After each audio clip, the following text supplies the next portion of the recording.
นายกไทยออกคำสั่งด่วนให้ภาครัฐวิสาหกิจจัดตั้งปฏิบัติการเฮ็ดเวียกอยู่เฮือนเพื่อประหยัดพลังงาน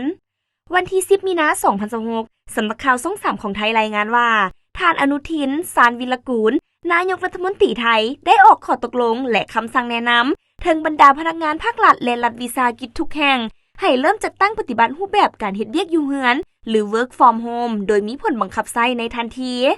คำสั่งดังกล่าวมีจุดประสงค์เพื่อเพิ่มทวีประสิทธิภาพในการบริหารรัฐโดยกำหนดให้เฉพาะภาคส่วนหรือหน่วยงานที่บ่มีส่วนเกี่ยวข้องโดยตรงกับการบริการประชาชนเป็นผู้ปฏิบัติตามมาตรการนี้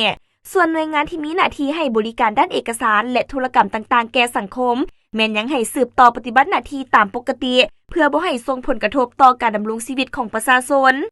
พร้อมเดียวกันนี้ท่านนายกรัฐมนตรีไทยยังได้เน้นหนักให้ทุกภาคส่วนที่เกี่ยวข้องให้ความร่วมมือในการปฏิบัตินโยบายประหยัดพลังงานภายในองค์กรอย่างเข้มงวด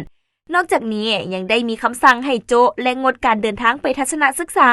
การถอดถอนบทเรียนหรือการจัดสุดอบรมอยู่ต่างประเทศในระยะนี้เพื่อเป็นการคุ้มครองงบประมาณแห่งรัฐให้เกิดประโยชน์สูงสุดและลดพรรายจ่ายที่บ่จำเป็น